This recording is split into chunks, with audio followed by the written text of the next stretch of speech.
Welcome back to another episode of Kane's Corner. If you're new here, make sure you hit that subscribe button. If you're not, welcome back. We have a great episode today, and it's going to be a fun one because for the first time on Kane's Corner, I'm going to be directly talking about the Green Bay Packers and Aaron Rodgers. Now, I'm not sure if you could see this because the microphone might be in the way, but I have the microphone's in the way, so there it is. So I got my cheese head and my Packers helmet behind me, and I usually do have that behind me somewhere, a little Easter egg throughout these videos. Now, I am a big Packers fan. I've mentioned it last week when I wore the Aaron Rodgers jersey. I mentioned it before. Aaron Rodgers is my favorite player, always been. I've always been a Packers fan. So I'm excited to finally start talking about them. I understand I talked about them a little indirectly with the NFL games of the year, the NFL schedule, that type of stuff. But I'm going to be directly talking about Aaron Rodgers and the Packers today on the show. More stuff that I have Steph Curry. We have the little Deshaun Watson news and the Los Angeles Rams with Aaron Donald and Cooper Kupp being paid. But before we get started, as always, I'm starting to do the jersey of the day. Now, last time it was Aaron Rodgers' home jersey. Before that, the first inaugural jersey of the day, it was the USA hockey jersey. Now, what do I have on today? This is one of my favorite jerseys based on the design. I know I said the USA hockey was my favorite one, but I really love this jersey. The only thing I don't love about it is the player. Now, it did not age well, but I am a Sixers fan. So my favorite jersey that the Sixers have come out with in the past 5 years is this 2019 City Edition. Looks like this. The only bad thing, and probably my fault because I did not think about the player and, well, let's say I didn't realize the player was going to be this bad. Ben Simmons, 2019 City Edition, Philadelphia 76ers is the jersey. Ben Simmons was my favorite player before he got traded and before that playoff game against the Atlanta Hawks. Now, I don't like him for obvious reasons. But I still have his jersey. I'm still going to wear it because I love the design and this is my only Phillies jersey. So I'm sharing it with you guys today. It's, it's still in my heart, like the little tear from Ben Simmons, what he's made. But that's my jersey of today. Let's get started through this episode now.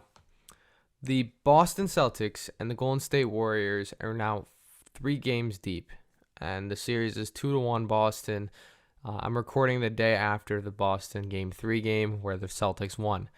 Now, my pick was the Golden State Warriors. I had Golden State in 6. I changed it a little to 7 this past week after the first 2 games. And then Steph Curry goes down. The Golden State Warriors have looked lackluster on defense. Now, I understand the Game 2 game, Golden State played so well. They were shooting the ball very well. Steph Curry has been unbelievable these past 3 games. But the only problem I have with Golden State is the players around him. Now, yes, Klay has been getting through a little slump. He had a great Game 3, and if he keeps playing like he's played in Game 3, and he goes to Game 4, does the same, Game 5, yada, yada, yada, I am more comfortable with the Golden State Warriors. But when you look at the other players, sure, Andrew Wiggins has played pretty good on defense. He's been a key player. Kevon Looney, I've liked his production, especially for Kevon Looney. Draymond Green has been awful. And he can't keep his mouth shut. That's just Draymond Green, I guess. But he can't keep his mouth shut. He's talking to the refs. Boston's just in his head at this point, and he played very bad on the Game 3 game.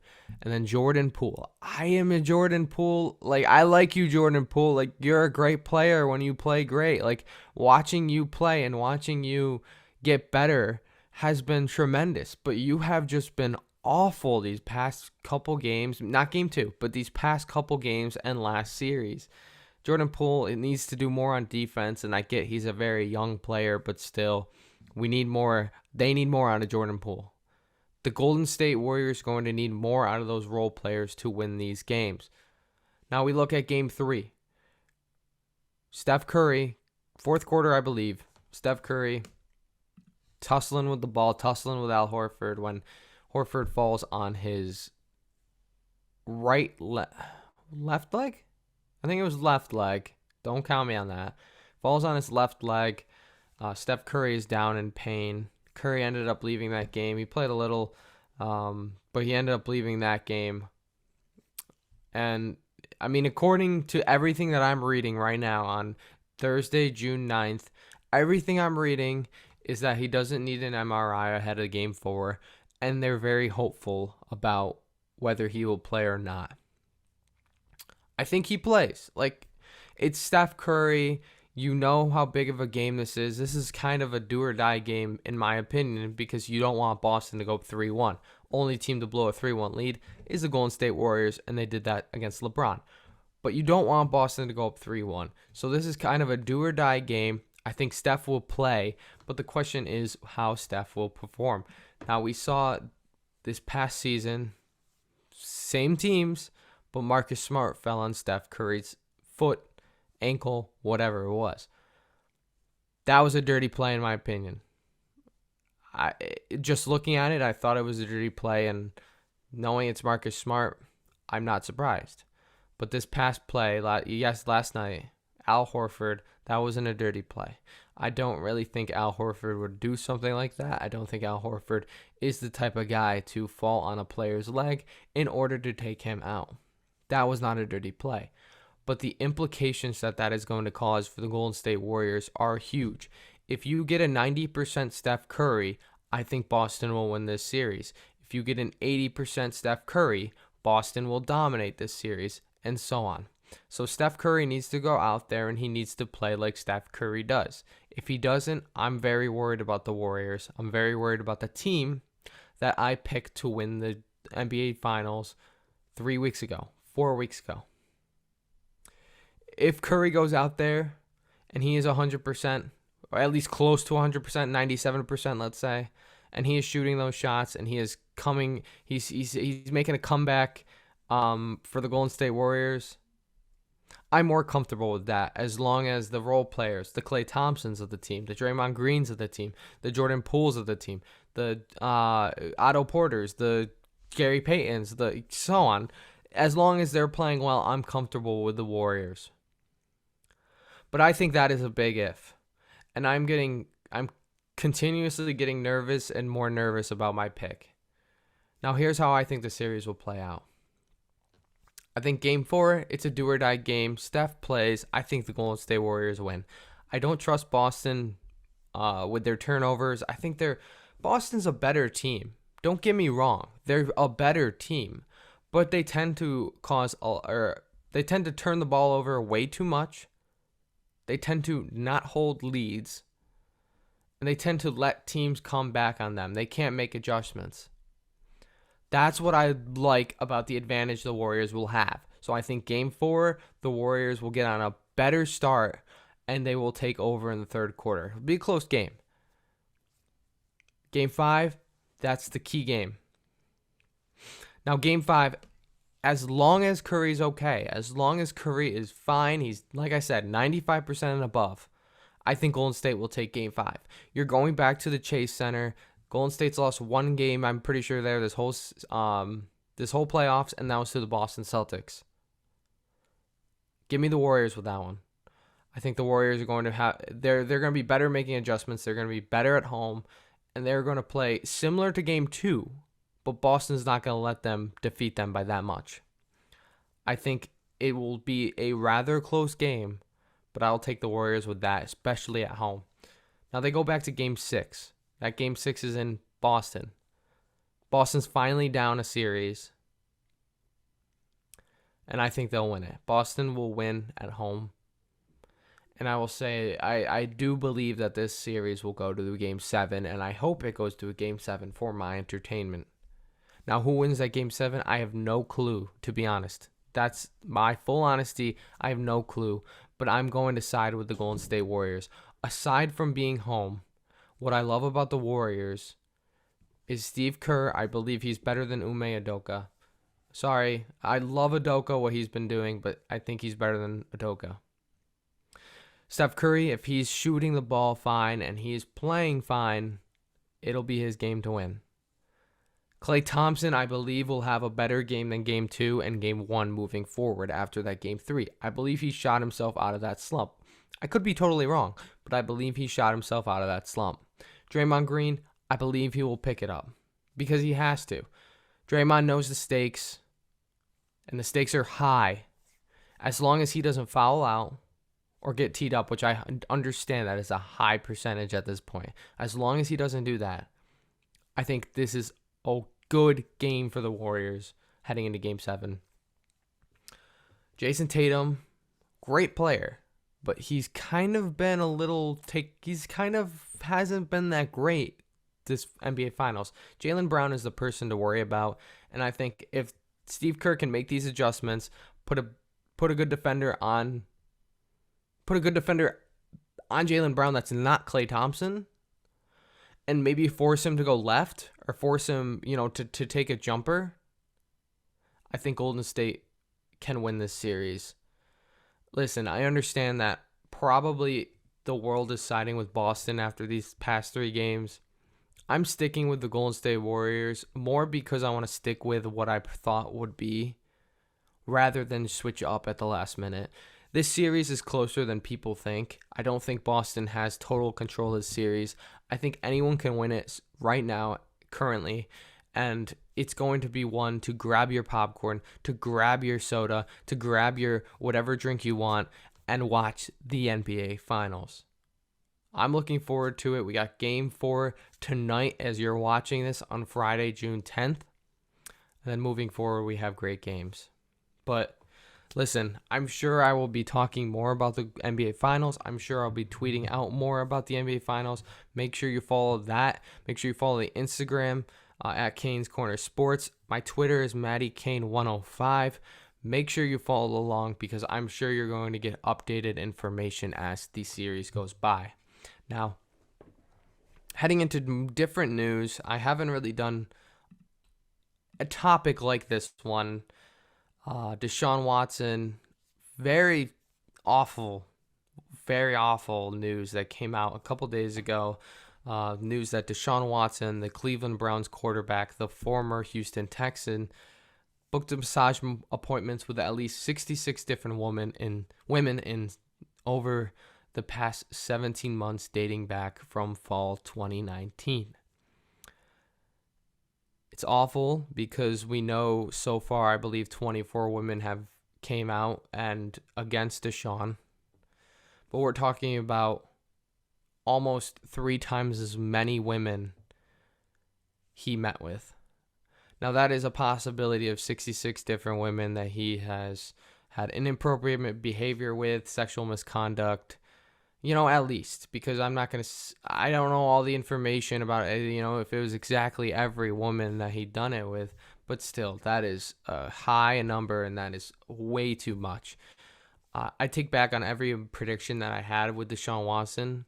He better be suspended for the full year. I don't want to see this suspension for half the year. Like I said 8 games originally, but that was with the news that I heard of.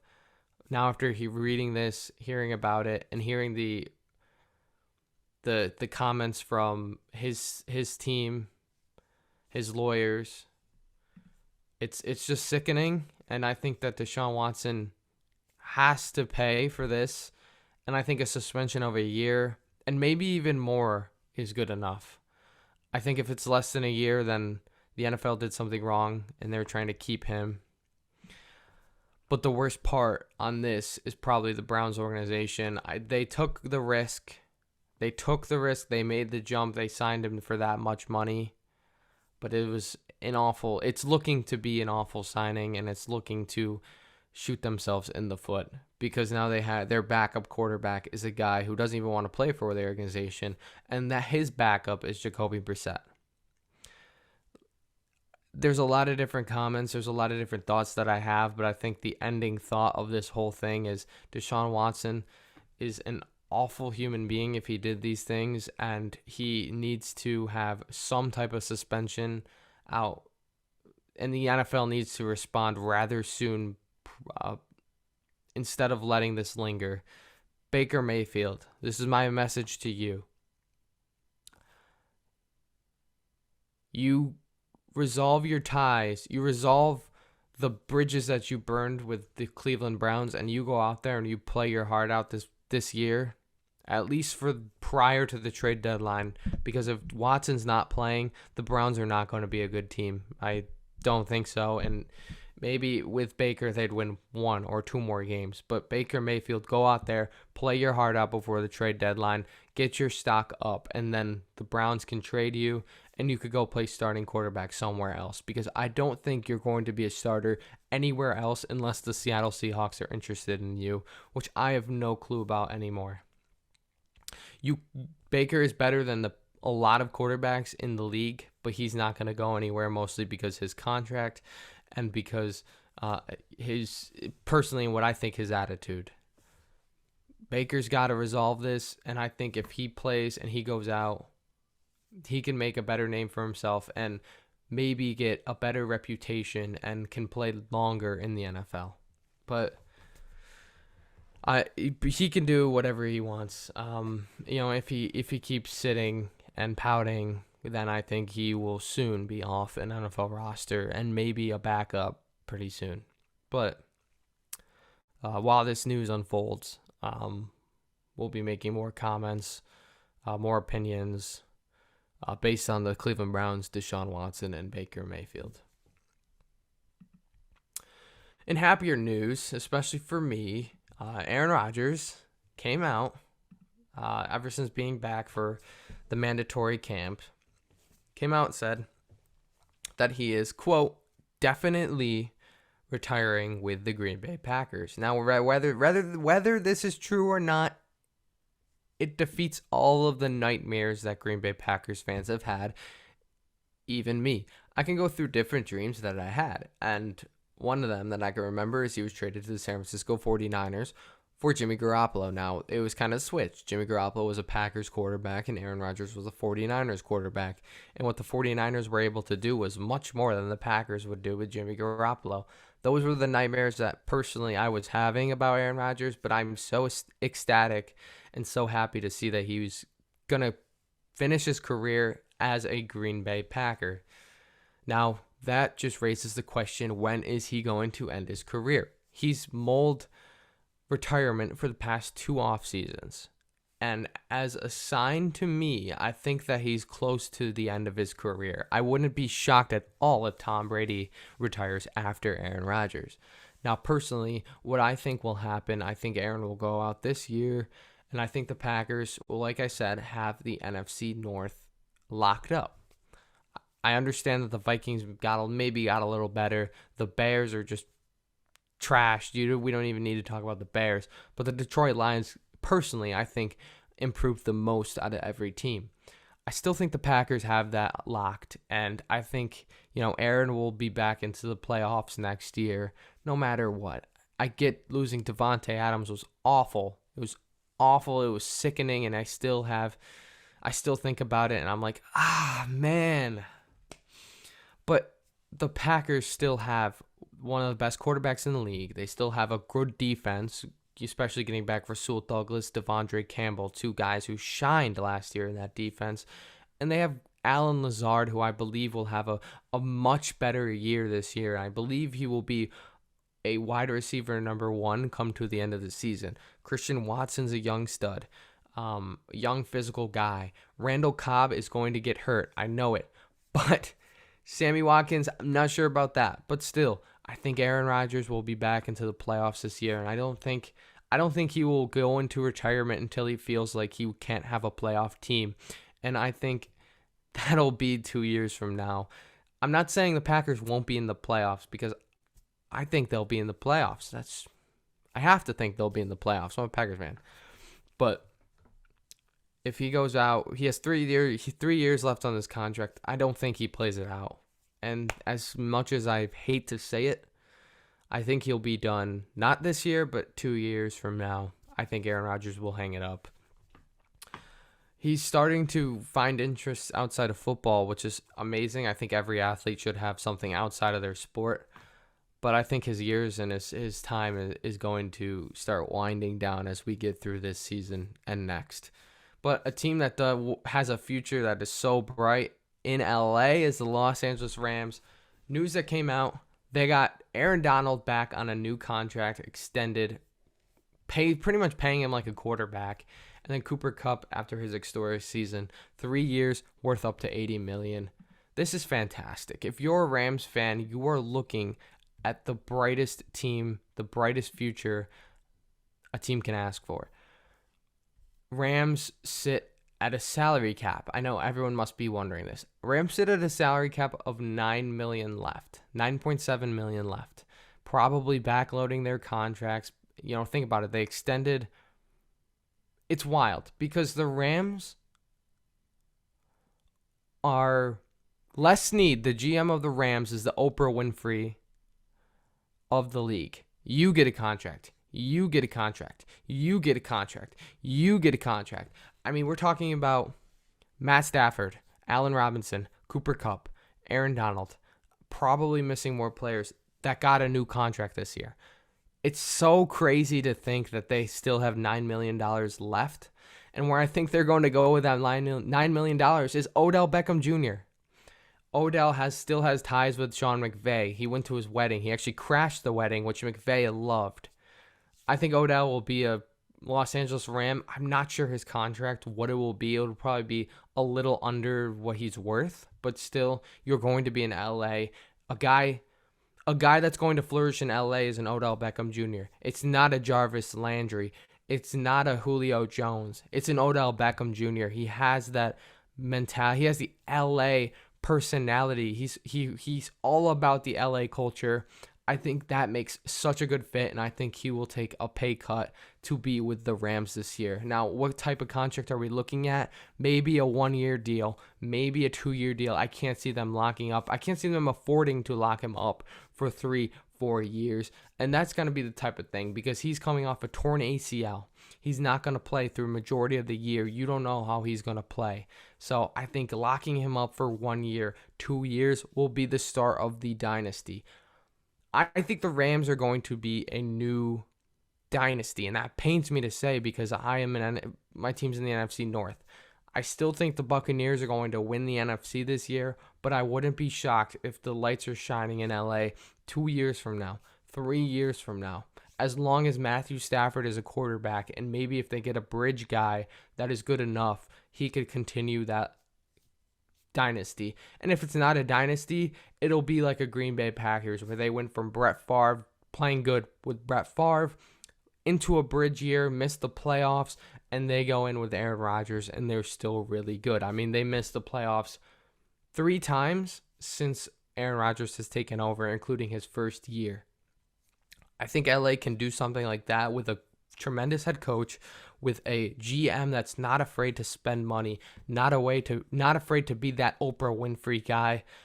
I think their future is very bright, and I think that teams need to look at this. Teams that can win the Super Bowl need to look at Les Snead and what he's doing. They need to start paying for guys. They need to start getting close to their cap, and they need to start winning because that's what LA has. LA has that winning culture, a winning culture that we haven't seen since probably the New England Patriots. I think LA is going to be a dynasty moving forward. You could put that in your books. Not this year because I'm sticking with the Tampa Bay Buccaneers. But after that year, I think the Rams are going to be back on top and back with the reign of LA. Man, what an episode. What a show today. I mean, it's been 25 minutes. It feels like it's been 15. But we went through a lot of good topics. If you missed a little of it, make sure you go back to it because we talked a little bit about Steph Curry, the Warriors, Celtics outlook. We talked a little bit about Deshaun Watson, the latest news on him. Aaron Rodgers, his saying he's definitely back with Green Bay and he's definitely riding it out until he goes into the sunset into retirement. And then we talked about the Los Angeles Rams.